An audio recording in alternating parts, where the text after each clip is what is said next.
네, 오늘 우리에게 주시는 하나님 말씀 구약성경 사무엘하 2장 8절부터 17절까지 말씀입니다.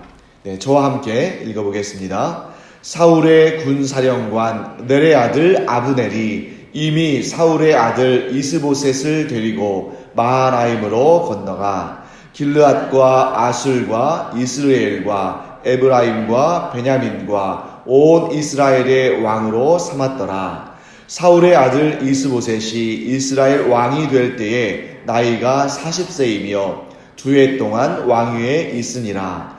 유다 족속은 다윗을 따르니 다윗이 헤브론에서 유다 족속의 왕이 된 날수는 7년 6개월이더라. 넬의 아들 아브넬과 사울의 아들 이스보셋의 신복들은 마하나임에서 나와 기브온에 이르고 스루야의 아들 요압과 다윗의 신복들도 나와 기브온 목가에서 그들을 만나 함께 앉으니 이는 못 이쪽이요 그는 못 저쪽이라. 아브넬이 요압에게 이르되 원하건대 청년들에게 일어나서 우리 앞에서 겨루게 하자. 요압이 이르되 일어나게 하자 하매 그들이 일어나 그 수대로 나아가니 베냐민과 사울의 아들 이스보셋의 편에 12명이요 다윗의 신복 중에 12명이라. 각기 상대방의 머리를 잡고 칼로 상대방의 옆구리를 찌르매 일제히 쓰러진지라. 그러므로 그곳을 헬갓 핫수림이라 일컬었으며 기브온에 있더라. 그날의 싸움이 심히 맹렬하더니 아브넬과 이스라엘 사람들이 다윗의 신복들 앞에서 패하니라. 아멘.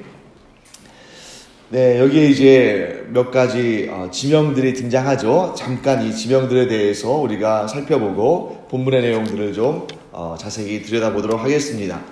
자, 여기 여러분들 보시면 지금 이 마하나임이라는 지역이 등장하죠. 그래서 이 넬의 아들 아브넬이 사울의 아들 이스보셋을 데리고 또 그의 신복들을 데리고 마하나임으로 갔다라고 되어 있는데, 그 마하나임은 이 요단강을 중심으로 볼 때, 사실 여러분 이스라엘의 지도를 펼쳐보면 이렇게 이 북으로부터 남으로 이 요단강이 흐르잖아요.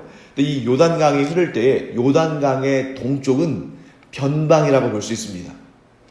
이스라엘의 역사상 가장 중요한 그러한 지역들은 이 요단강의 서쪽에 있습니까? 동쪽에 있습니까? 서쪽에 있죠. 그래서 오늘날도 요단강 동쪽은 요르단, 그리고 이 요단강 동쪽 지역에 있는 어떠한 사람들이 모여있는 그런 지역들이 사실은 이스라엘 사람들의 주 거주지는 아니라는 걸 알 수 있습니다. 반면에 이 요단강의 서쪽은 주된 지역이죠. 그래서 그쪽을 보면 우리가 잘 알 수 있는 예루살렘, 그리고 지금 다윗이 유다 족속들을 다스리고 있는 헤브론, 그리고 뭐 예를 들어서 우리가 잘 알고 있는 베델, 또 이런 많은 그런 지역들이 이 요단강의 서쪽에 있는 것입니다. 이 얘기를 통해서 우리가 뭘 알 수 있냐면, 이 블레셋과의 전쟁 후에 이스보셋이 요단강의 동쪽에 도읍을 삼고 유다 지파를 제외한 나머지 지파들의 왕이 되었다 하는 걸 알 수 있겠죠. 그리고 그 일에 있어서 사실 실권자는 이스보셋이 아니고 누굽니까? 아브넬이라는 것을 알 수 있습니다. 자, 왜 이 중요한 11지파를 다스리는 수도를 왜 요단의 동편에 이 마하나임이라는 곳에 정했을까요? 그 이유는 이 길보아산 전투에서 사울과 그의 아들 셋이 죽을 정도로 심각한 피해를 당한 그 다음에 이 블레셋이 전쟁에서 대승을 거뒀죠. 그러면서 블레셋이 이 이스라엘의 서남 쪽에 있었던 블레셋이 점점 밀고 들어와서 이스라엘의 중요한 지역들을 점령했다는 걸 알 수 있습니다.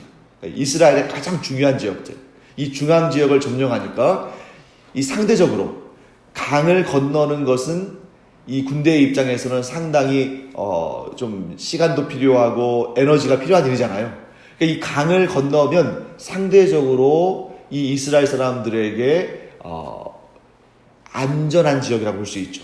그렇기 때문에 강을 건너서 도읍을 정했다 하는 것을 우리가 알 수 있습니다. 자, 그 다음에 여러분들 중간쯤 보시면 이 기브온이라는 그런 지역도 등장하죠. 그래서 여러분들이 여기를 헷갈리면 안 되는데, 이 사무엘하 2장에 나오는 이런 지역들이 우리에게 상당히 이 당시의 상황에 대해서 설명을 해주는데, 기브아와 기브온을 혼동하면 안 됩니다.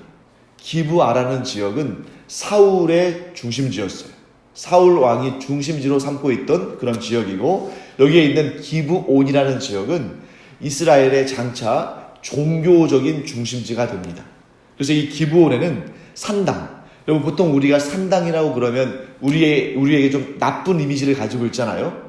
산당이라 그러면 보통 거기에서 우상을 섬기고 또 우상을 모셔놓은 산당들이 있고 이렇게 생각하는데, 초기의 산당은 여호와 하나님께 예배를 드리는 장소였습니다. 왜냐하면 성전이 없으니까. 그리고 여러분들 아시다시피 이 당시에 여호와의 언약궤를 모셔놓은 그러한 성막이 있긴 했습니다만, 이스라엘의 각 지역에서 이 성막까지 오기는 멀잖아요. 그래서 여호와 하나님을 섬기는 그 일을 위해서 이 높은 곳에 산당을 지었는데, 이 산당이 나중에 가서 우상을 섬기는 곳으로 변질돼서 그렇지 원래부터 이 산당이 그러한 악한 용도는 아니었다. 하나님께 제사하기 위한 곳이었다는 걸 알아야 되고, 그 중에서 가장 큰 산당이 이 기브온에 있었습니다. 그래서 나중에 이 솔로몬이 성전을 짓기 전까지는 솔로몬도 이 기브온 산당에서 하나님께 경배하고 제사 드렸던 그런 일들이 있었던 것을 우리가 알 수 있습니다. 그래서 기브온과 기브아를 혼동하면 안 되죠. 기브아는 사울의 도읍지였습니다. 또 우리가 한 가지 더 혼동할 수 있는 것이 기드온이라는 그런 이름도 혼동할 수 있죠. 기드온은 이스라엘의 사사의 이름이죠. 마지막 한 가지 지명만 더 보고 말씀을 좀 나누겠습니다. 16절 말씀 보시면 여기에 이제 그 안타까운 사건이 일어나는 장소가 있죠. 그 이스라엘의 이 용사들이 정말 아깝게 숨진 이 지역. 그래서 이것을 헬갓 핫수림이라고 이름을 했습니다. 그래서 이 이스보셋의 군사들 12명과 또 다윗의 군사들 12명. 정확히 말하면 여기 나오는 이 아브넬의 군사 12명과 요압의 군사 12명이 서로를 죽이는 그러한 아주 안타까운 사건이 일어나는데, 이곳을 이름하여 헬갓 핫수림이다 했다라고 되어 있죠. 이 지명의 이름의 이 원어의 뜻은 뭐냐면 전쟁터라는 뜻입니다. 이곳에서 이제 전쟁이 크게 일어나는데, 이곳이 왜 전쟁터라는 이름으로 남게 됐냐면, 다른 전쟁들은 이스라엘과 다른 민족들, 이스라엘과 다른 나라들 사이의 전쟁이었잖아요. 그런데 안타깝게도 역사에 기록된 이스라엘의 그 동족 내에서의 내전의 첫 번째 시작이 바로 이곳입니다. 그래서 전쟁터다라는 그런 이름을 붙이는 것을 보게 됩니다. 자, 이제 우리가 내용들을 좀 살펴보겠습니다. 자, 다윗이 유다 지역에서 기름 부음을 받고 헤브론을 도읍으로 삼아서 이 유다 지파의 왕이 됐습니다. 그때 사울의 아들 이스보셋도 이제 이 유다 지파를 제외한 나머지 지파들의 왕이 되는데, 그때의 나이가 40세입니다. 여기서 우리가 뭘 알 수 있냐면, 이 이스보셋의 나이가 대략 40세라는 것을 통해서 다윗이 유다 지파의 왕이 될 때도 그의 나이가 대략 40세 정도였다는 걸 알 수 있어요. 그렇기 때문에 우리는 여기서 뭘 알 수 있냐면, 다윗이 이 사무엘 선지자를 통해서 하나님의 왕의 기름 부음을 받으면서부터 거의 한 20년 정도를 기다렸고 그 다음에 유다 지파의 왕이 되었다는 것을 알 수 있습니다. 자, 그런데 이 이스보셋, 이 북쪽의 왕이 된 이 이스보셋이 아주 재밌는 우리가 그 결과를 하나 볼 수 있는데, 유다 지파의 왕이 된 다윗과는 아주 큰 차이가 있다는 거죠. 자, 이스보셋에서 발견될 수 있는 두 가지는 뭐냐면, 이스보셋은 왕의 기름 부음을 받았다는 그런 내용이 나타나지 않습니다. 그렇죠?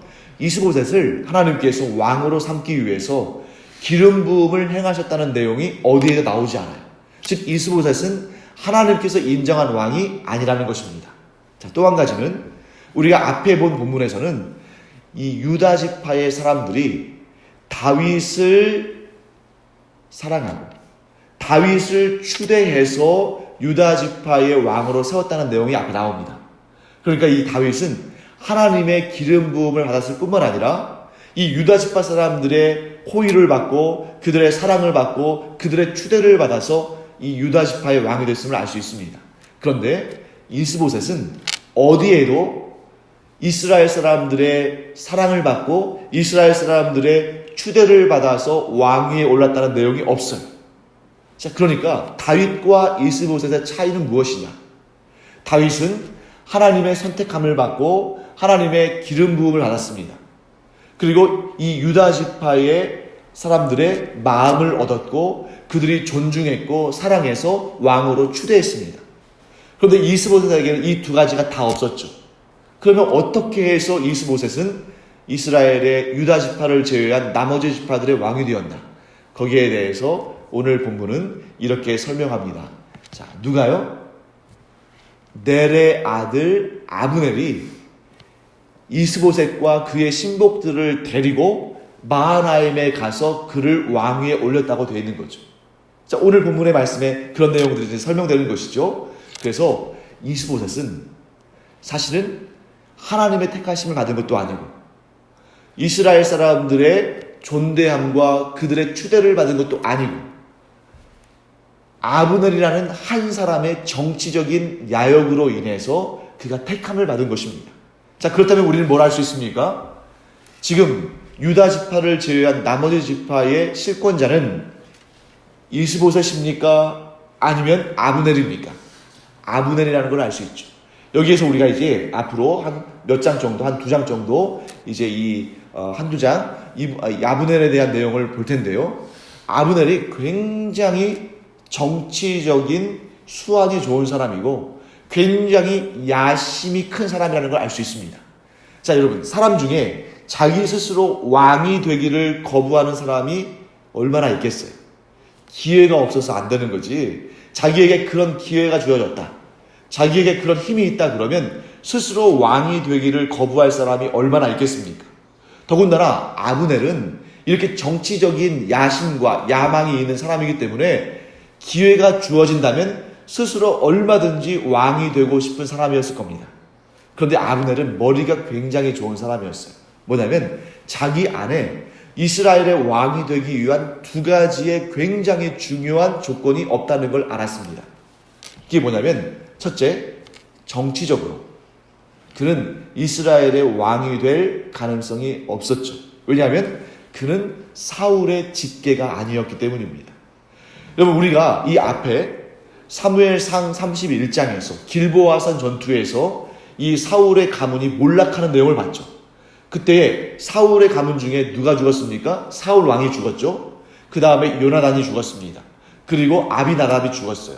그리고 말기수아, 이 세 명의 아들들이 죽었습니다. 그리고 그 사무엘상에서는 이 세 명의 아들 외에 다른 아들들의 이름이 나와 있지 않아요. 우리는 사무엘상 31장을 보면서 길보아산 전투에서 하나님께서 예언하신 대로, 이렇게 하나님께서 선지자를 통해서 말씀하신 대로 이 사울의 가문이 몰락했구나 라고 생각했는데 느닷없이 이 사무엘하 1장과 2장에서 지금 누가 등장합니까? 아브넬이 등장하고 그 다음에 이스보셋이 등장하죠. 그러니까 사울에게는 이 요나단과 또 아비나답과 말기수아 외에도 다른 아들들이 있었다는 거죠. 그 아들의 이름이 뭐예요? 이스보셋입니다. 그러니까 지금 이 아브넬이 자기에게 명분이 없다는 것을 알고 즉각적으로 사울의 아들들 가운데 꼭두각시로 사용할 만한 사람을 찾은 거죠. 그게 누굽니까? 이스보셋인 것입니다. 그러므로 지금 이 북쪽의 왕국은 처음의 출발부터 하나님의 택함받은 사람에 의해서 다스려지는 나라가 아니라 인간적인, 정치적인 그러한 야심을 통해서 세워진 나라라는 것을 우리가 알게 됩니다. 그리고 또한 아브넬은 머리가 좋은 사람이잖아요. 그러면 하다못해 자기가 왕의 후손이 아니라면 무엇이 있어야 됩니까? 하나님의 기름 부음 받음이 있어야 됩니다. 그런데 그렇지도 못했죠. 결국 이 아브넬은 이스보셋이라는 이 꼭두각시를 통해서 자신의 정치적인 야욕을 만족시키고자 합니다. 결국 이 북쪽의 왕국은 하나님의 뜻하심이 없는 나라였어요. 하나님께서는 다윗을 통해서 유다 지파도 그리고 남은 지파들도 전부 하나님의 통치를 받기를 원하셨습니다. 그런데 인간적인 야망으로, 정치적인 야욕으로 북쪽 지파가 생겨난 거죠. 북쪽 지파의 왕이 생겨난 거죠. 그래서 결국 이스보셋은 오늘 성경의 기록에 의하면 얼마를 다스렸습니까? 2년을 다스리고 말았죠. 그리고 나서 이제 다윗이 나중에 이 전체 이스라엘 전체 12지파를 다스리는 왕으로 세워지는데 다윗은 무려 40년을 통치했습니다. 뿐만 아니라 40년을 통치한 다음에도 자신의 아들인 솔로몬이 그 나라를 이어가게 되는 거죠. 사랑하는 성도 여러분, 인간적인 힘과 정치적인 야욕으로 일어난 나라는 결코 오래 갈 수 없습니다. 우리의 삶도 마찬가지입니다. 우리가 하나님을 의지하지 아니하고 하나님을 섬기지 아니하고 하나님을 우리의 인생의 주님으로 왕으로 섬기지 않으면 물론 우리가 살아가는데 큰 무리는 없을 수 있습니다. 왜? 우리에게 육신이 있고 우리에게 건강이 있고 우리에게 우리가 손으로 벌어서 먹고 살 만한 경제적인 여유가 있다면 살 수 있겠죠. 하지만 그 삶은 아주 짧은 잠깐의 삶입니다. 물론 어떤 사람은 100년도 넘게 살 수 있겠죠. 하지만 우리의 삶이 이 세상에서 끝나는 것이 아니라는 것을 안다면 이 세상에서 100년을 산다 할지라도 그 영원한 시간 가운데서는 아주 순간적인 짧은 시간일 수밖에 없습니다. 곧 하나님을 주인 삼지 않고 사는 삶은 천국에서의 영생을 누릴 수 없는 아주 비참한 삶이 됩니다. 하지만 예수 그리스도를 구주로 영접하고 하나님을 왕으로 섬기는 삶은 이 땅에서뿐만 아니라 천국에서의 놀라운 복락이 주어진 그런 영생의 구원이 있는 삶이 되는 줄 믿습니다. 그렇기 때문에 오늘 이 장면에서 어찌 보면 한 작은 나라에 이 분열됐던 나라가 합쳐지고 또 수많은 왕들이 세워지고 이러한 한 작은 나라의 역사처럼 보일지 모르지만 이 가운데 우리의 인생의 비밀이 담겨 있는 것이죠. 여러분과 제가 하나님의 택하심을 받고 하나님의 기름 부음을 받고 하나님의 자녀로서 하나님 나라의 백성으로서 하나님께서 주시는 놀라운 은혜를 영원토록 경험하며 살게 되기를 간절히 축원합니다. 아무리 이 세상에서 잘 먹고 잘 살고 여기에 나오는 이스보셋이나 아브넬처럼 권세를 누리며 살아도 하나님을 섬기지 않는 삶은 비참한 삶입니다. 오늘도 이 세상에 이런 비참한 삶을 살고 있는 사람들이 너무 많죠. 우리가 하나님의 은혜를 얻고 하나님의 택하심을 얻어서 이 은혜로운 삶을 사는 것으로 그치는 것이 아니라 이런 비참한 삶 가운데 있는 자들을 주께로 인도하는 그런 하나님의 존귀한 그런 일꾼들 되기를 간절히 축원합니다. 그래서 이 기도의 자리에서 이 새벽에 또 우리가 규칙적으로 기도하는 이 자리에서 우리의 삶을 두고 하나님께 늘 기도할 뿐만 아니라 아직 영생의 복락을 누리지 못하는 사람들을 위해서 그들에게도 하나님께서 크신 은총과 구원의 기쁨을 주시기를 기도함으로 아름다운 생명 구원의 열매를 맺는 여러분과 제가 되기를 간절히 축원합니다. 자, 그 다음 내용 우리가 한번 보겠습니다. 그래서 이제 아브넬은 이스보셋을 데리고 이제 요단 동쪽으로 가서 이렇게 통치를 합니다. 그리고 이제 여러분 아시다시피 다윗은 이스라엘의 남쪽에서 유다 지파를 다스리는 임시적인 왕의 역할을 하고 있죠. 자, 그들이 지금 어디에서 모였습니까? 기브온에서 모였어요. 이 기브온에서 모여서 대치를 하고 있습니다. 왜 그러냐면 이 둘은 굉장히 지금 나라를 확장해야 되는 그런 상황 가운데 있는데 그 가운데 이 기브온이라는 지역이 굉장히 중요한 것입니다. 왜냐하면 여러분 아브넬과 이스보셋은 지금 일종의 망명 정부와 같은 거예요. 요단강 동편으로 가서 망명 정부와 같은 그러한 지금 시스템을 운영하고 있습니다. 근데 왜 아브넬이 이스보셋을 데리고 동쪽으로 갔느냐? 아까 제가 이유 한 가지를 말씀드렸죠. 블레셋이 길보아 전투 이후에 밀고 들어와서 이스라엘의 중심지를 차지했기 때문에 어쩔 수 없이 상대적으로 안전한 지역인 요단강 동편으로 갔잖아요. 또 하나의 이유는 여러분 사울이 죽었을 때에 기억하시죠? 그 사울의 시신을 블레셋 사람들이 조롱하고 모욕하면서 이 벳산 성벽에 못 박아 놨을 때에 그 시체를 수습해서 잘 장사해 준 사람들이 어디 사람입니까? 그렇죠. 길르앗 야베스 사람들이죠. 이 길르앗 야베스라는 지역이 요단의 동편에 있어요. 그러니까 자신들의 우군들을 확보하고 그들의 또 보호함과 지원을 얻기 위해서 요단 동편의 마하나임으로 간 것입니다. 또 한편으로는 지금 그들이 왜 기브온으로 오게 되냐면 이제 어느 정도 안정된 상황에서 빼앗겼던 땅을 되찾기 위해서 원래 그들의 소유였던 땅으로 진출하기 위해서 교두보로 기브온을 삼은 것입니다. 그런데 이 땅은 기브온은 다윗에게도 굉장히 중요한 지역이었어요.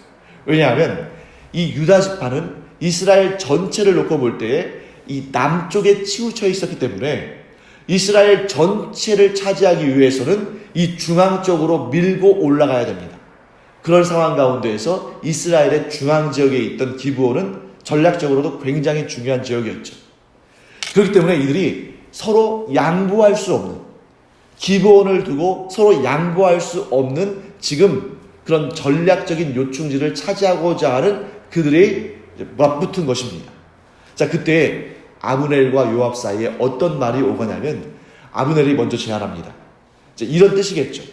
우리가 서로 전면전을 펼쳐서 다 죽고 죽인들 그것이 유익함이 뭐가 있겠냐. 그러니까 너희들 중에서 대표가 나오고 우리들 중에서 대표가 나와서 서로 싸워서 그 결과를 두고 우리가 서로 누가 이겼는지를 판결하자. 이렇게 얘기합니다. 여러분 이런 유형의 싸움은 자주 있는 일이었을까요? 아니면 이때만 나왔던 일일까요? 사실 이런 모습들은 자주 있는 모습이에요. 이전에도 이와 비슷한 유형을 볼 수 있겠죠. 자, 블레셋 지경에서 누가 나왔습니까? 골리앗이 나왔죠. 그러면서 이스라엘을 향해서 뭐라고 말하냐면 우리가 다 죽을 필요가 뭐가 있느냐. 너희들 가운데 대표가 나와라. 그러면 우리가 서로 싸워서 그 중에서 이긴 자가 승리한 걸로 하자. 자, 이렇게 말하는 거죠. 그런데 여러분 이것은 페이크, 술수에 불과합니다. 오늘의 이 싸움도 그렇고 예전에 블레셋과 이스라엘과의 싸움에서도 그렇고 대표자가 한 명 나와서 또는 이렇게 몇 명 나와서 싸운 다음에 그걸로 이제 우리가 승리했다, 졌다 하고 딱 칼로 무를 자르듯이 이 전쟁의 결과를 딱 단정 지은 적이 있습니까? 없습니까? 없다는 거죠. 다윗이 골리앗을 죽였을 때에도 이스라엘 병사들이 사기가 충천해서 블레셋을 치고 들어가서 대승을 거뒀습니다. 오늘도 마찬가지입니다. 이 내용들을 쭉 보시면 이제 12명씩 나왔는데 심지어 이렇게 머리를 잡고 옆구리를 칼로 찌르잖아요. 그러니까 이 24명의 아까운 청년들이 다 죽었겠죠. 근데 그때로부터 그게 쌓인 거예요. 이 사람들이 희생함으로 말미암아 그 피를 몸으로 말미암아 나머지 군사들이 이제 이 마음이 흥분하는 거죠. 그런 흥분을 통해서 서로 격렬하게 싸웁니다. 그런데 그 격렬한 싸움의 결과가 어떻게 됐죠? 요압의 군사들이 아브넬의 군사들을 크게 무찌릅니다. 우리는 여기에서 뭘 알 수 있냐면 이 한 사람의 정치적인 야욕이 얼마나 큰 피해를 가져오느냐 하는 것을 알게 됩니다.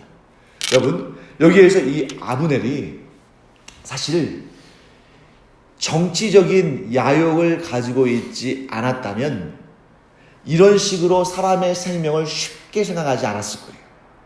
여러분, 인간적인 야심을 가진 사람, 인간적인 야욕을 가진 사람은 반드시 어떤 마음을 품냐면 다른 사람들을 내 야심과 내 야욕을 채우기 위한 도구로 여기는 마음을 갖습니다. 사람을 귀하게 여기지 않아요.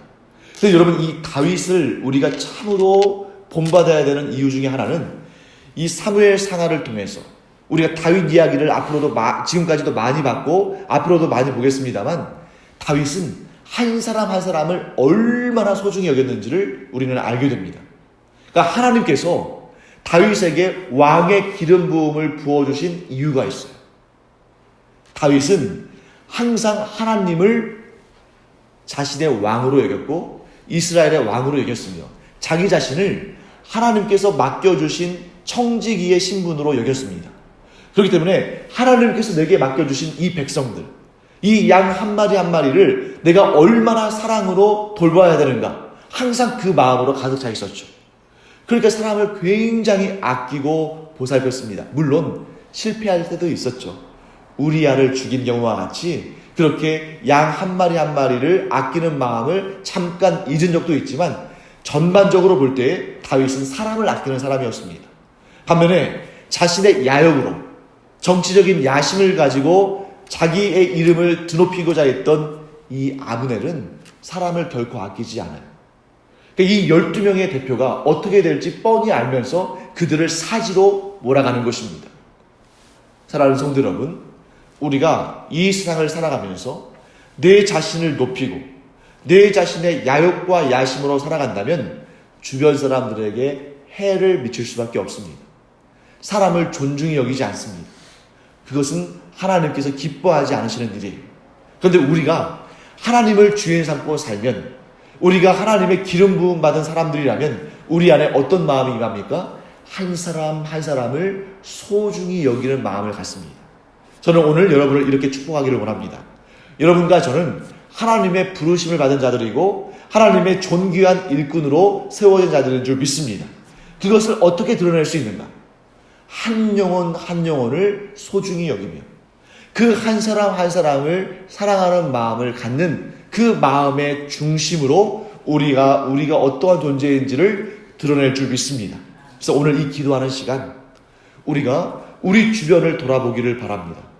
그러면서 특별히 우리의 가족들을 위해서, 또 우리의 성도들을 위해서 기도해야겠죠.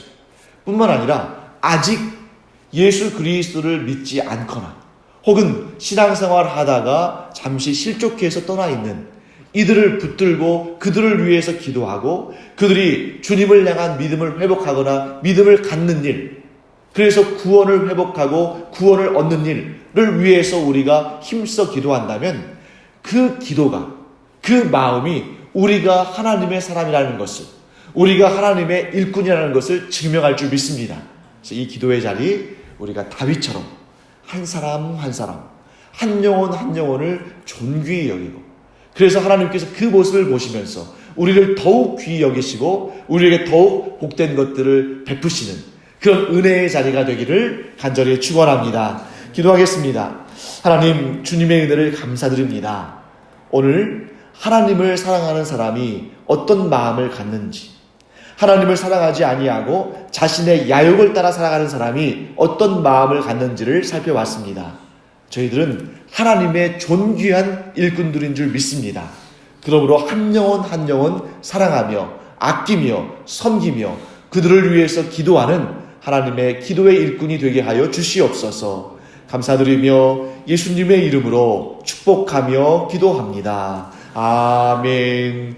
이제는 우리 주 예수 그리스도의 은혜와 하나님 아버지의 무한하신 사랑과 성령의 감동, 감화, 위로, 교통하심이 이 시간 하나님의 사람으로서 한 영혼 한 영혼을 귀히 여기며 그들을 위해서 기도하기를 원하는 하나님의 기도의 일꾼들 위에 이제로부터 영원토록 함께 있을지어다. 아멘. 이 시간 우리 기도할 때에 정말 한 영혼 한 영혼을 기억하면서 그들을 위해서 전심으로 기도할 때 하나님의 놀라우신 역사가 임할 줄 믿습니다. 기도하겠습니다. 하나님 아버지, 주님의 은혜를 감사드립니다.